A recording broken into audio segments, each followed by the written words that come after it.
पहली बात तो भैया तुम अपने जीटी एरिया में ही केंद्रित रहो। आपको जिस सड़क की तरफ जाना ही नहीं उसकी पूछताछ क्यों करते हो? और आप जो बयानबाजी कर रहे हो क्षेत्रीयता खत्म नहीं करनी है, क्षेत्रीयता को मजबूत देना है। क्षेत्रीयता को मजबूती देने के लिए भारतीय जनता पार्टी दार्जिलिंग में है और वही काम मैं कर रहा हूँ। और बार बार हमारे प्रधानमंत्री लाल किले से कहते हैं कि हमारी जो विविधता है यही हमारी उपलब्धि है, हमारी ताकत है, हमारी खासियत है और इसको जिंदा रखना है, ये प्रधानमंत्री कहते हैं। तो मैं प्रधानमंत्री की सुनूंगा, अनित थापा की नहीं। आप मछली बाजार घूमे तो नहीं, आज रेगुलेटेड मार्केट में आने का सौभाग्य मिला और मुझे इस बात का खेद भी है। हमारे कार्यकर्ता भी जो है चुनाव के समय मुझे यहाँ पे लेके आते हैं। हालांकि यहाँ पे जो है ये जो रोड बन रहा है बालासन से लेकर के सेवक तक, उसका बड़ा लाभ जो है यहाँ रेगुलेटेड मार्केट को भी होने वाला है। और मैं आपको इतना भी बताऊँ, यहाँ पे रेगुलेटेड मार्केट को दिक्कत ना आए, यानी वो टेंडर होने के बाद फिर 30-35 करोड़ रुपए का अतिरिक्त काम जो है सिर्फ इस मार्केट को तकलीफ ना हो, इसके लिए भी मैं उसमें एडिशनल काम करवा रहा हूँ जो लगभग अप्रूव हो चुका है। ये रेगुलेटेड मार्केट है और 20,000 से ज़्यादा लोग इस मार्केट के साथ जुड़े हुए हैं और जो है ये अपने आप में एक हमारे लिए सिलीगुड़ी शहर के लिए ये एक अपने आप में एक ऐतिहासिक स्थान है, क्योंकि यहाँ आकर के मतलब आसपास के और सब लोगों का जो है उनका व्यापार, उनकी आमदनी इसकी वजह से चलता है और यहाँ से देश भर में और दुनिया में जो है यहाँ से चीज़ें बाहर भी जाती हैं। लेकिन दुर्भाग्य से कुल मिला के जो रेगुलेटेड मार्केट जो व्यवस्थित रूप से होनी चाहिए थी वो तो बिल्कुल नहीं है। 1000 के आसपास 900 तो हैं और 65-70 और बन रहे हैं। 1000 के आसपास दुकानें हो गए हैं। हर दुकान 800 से 1000 रुपये तक हर महीने जो है वो कलेक्ट करके पैसा भी देता है। लेकिन उसके बदले में यहाँ पे जो दुकान है या इवन मैं देख रहा हूँ कमेटी के लोग भी दुखी हैं। तो कुल मिला के ना यहाँ तो कोई चीज़ें व्यवस्थित है। आप साफ सफाई और गंदगी देखिए। कोई आदमी यहाँ आता है, काम करता है, शाम को जा कर के वो बीमारी लेके नहीं जाएगा घर पे, इसकी कोई गारंटी नहीं है। सो वो अपने लाइफ को रिस्क में डाल रहा है, अपने परिवार के लाइफ को भी रिस्क में डाल करके काम कर रहा है। और साफ सफाई तो ऐसी चीज़ में जिसमें पैसा भी नहीं लगता। और मुझे बताया गया है यहाँ 3 लाख रुपया में किसी को जो है टेंडर अवार्ड हुआ भी है। लेकिन 3 लाख रुपए में तो मैं हर महीने बहुत कुछ साफ कर सकता हूँ। यानी हर दिन के लिए 10,000 रुपये सिर्फ सफाई के लिए मिल रहा है। और 10,000 रुपये में तो मतलब हर दिन कई सफाई के हमारे कर्मचारी लग करके इसको साफ रखा जा सकता है, जिसमें सरकार की भी आवश्यकता नहीं है, सिर्फ झाड़ू चाहिए, वो भी नहीं है। और ये जो कंस्ट्रक्शन 93 का बना हुआ है जर्जर अवस्था में टूट रहा है, टूट के गिर जाता है सिर के ऊपर में।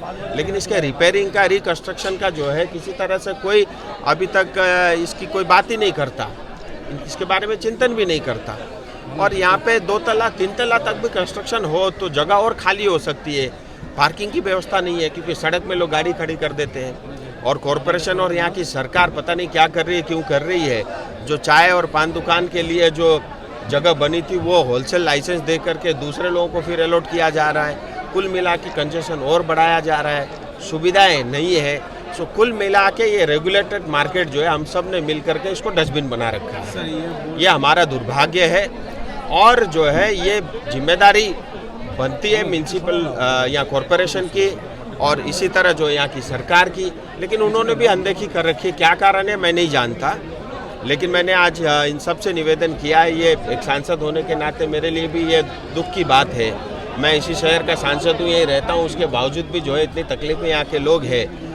मैं इस बात को भी जानता हूँ और मैंने उनसे कहा है मैं चुनाव के बाद, क्योंकि अभी तो चुनाव का माहौल है, सब लोग व्यस्त हैं, नेता भी व्यस्त हैं और आज जो बात करूँगा शायद वो उतना सार्थक नहीं होगा, क्योंकि चुनाव के समय में नेता बढ़ चढ़ के कुछ ज़्यादा बोल जाते हैं। लेकिन 24 के बाद मैं इन सब से मिलूंगा और जो मेरे से बन सकता है मैं करूंगा। मुझे इसके लिए केंद्र से हमारे किसी मंत्री को लेकर के आना पड़ा, आकर के केंद्र भी इसमें थोड़ा सहयोग करे, मैं ऐसा चाहता हूं, क्योंकि स्टेट के पास पैसा नहीं है, ये भी सच्चाई है। लेकिन इतनी बड़ी आबादी और इतना कुछ यहाँ पे हो रहा है, अगर केंद्र इसमें सहयोग करे तो इसको और हम ढंग से इसकी स्थिति को ठीक कर सकते हैं। और आज 20,000 लोगों का परिवार चलता है, हम इसको बढ़ा करके 30,000 भी कर सकते हैं। लेकिन यही है कि चीज़ें व्यवस्थित हो, और अगर चीज़ें व्यवस्थित होती है तो लोगों को कम तकलीफ होती है। यहाँ पेशाब करने की जगह नहीं है। मान लीजिए किसी को पेशाब आता है, बाथरूम आता है, वो इधर उधर उसको भटकना पड़ता है। ये तो एक बेसिक चीज़ें है। और यहाँ कहाँ कोई पानी पिएगा, कहाँ कोई चाय पिएगा, कहाँ गाड़ी खड़ी करेगा। तो कुल मिला के ये अव्यवस्थित हो रखा है। इसको व्यवस्थित करना एक बहुत बड़ा विषय रहेगा। यहाँ जो गलत उगाही होता है, कंप्लेन आ रहा है, टीएमसी के दोनों ग्रुप में काफ़ी झड़प होते रहते हैं गलत तरह से वसूली को लेकर, इस पर क्या कहें? ऐसा है, चोरी करोगे, गलत काम करोगे,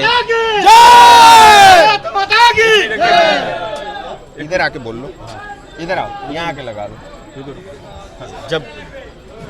जब चोरी करने की आदत लग जाती है और गलत काम करने की आदत लग जाती है तो वो आदत एक बार लग गई तो छूटती नहीं है, वो बढ़ती रहती है। आज मैं अगर 1000 रुपये चोरी कर रहा हूँ, कल मन करता है 5000 करूँ, फिर 10,000, फिर 25, फिर 1 लाख, फिर करोड़ों तक पहुँच जाता है। और जब पैसा जहाँ होता है फिर वो आपस में जो है, आजकल तो भाई भाई भी लड़ते हैं और टीएमसी के लोग आपस में एक दूसरे के सर फोड़ते हैं। देखिए, ये रेगुलेटेड मार्केट है व्यवसायों के लिए, पब्लिक के लिए। यहाँ नेताओं का कोई काम नहीं है, और नेता इस रेगुलेटेड मार्केट गेट से बाहर रहे, अंदर राजनीति न करे, वो ज़्यादा अच्छा है। और यहाँ रेगुलेटेड मार्केट में कमेटी बनी हुई है, उनके ऊपर छोड़ दो। कमेटी पैसा कलेक्ट करेगी, टैक्स कलेक्ट करेगी, और कमेटी तय करने दो कि क्या कंस्ट्रक्शन करना है, क्या रिपेयर करना है, क्या साफ सफाई करना है। इसमें सरकार का दखल क्यों? हर चीज़ में अगर सरकार दखल करेगी तो हर चीज़ की स्थिति ऐसी होगी, क्योंकि सरकार को सिर्फ भ्रष्टाचार और पैसे से मतलब है। उसको पब्लिक का वेलफेयर, सेवा से, ये तो सिर्फ वो मुख में जो है माइक मिलते ही वो बोलता है मैं सेवा करने के लिए हो, लेकिन असल में मेवा के लिए होता है। सो ये दुर्भाग्य है, और टीएमसी के लोग पता नहीं क्यों इतना ज़्यादा पैसा कमाने के होड़ में हैं। मुझे लगता है जो है थोड़ा सा उनको आहिस्ता करना चाहिए, और चीज़ों को थोड़ा मतलब सरकार की बजाय जो है कमेटी के ऊपर में, संस्थानों के ऊपर में विश्वास हमको ज़्यादा रखना चाहिए, ऐसा मैं। Thank you.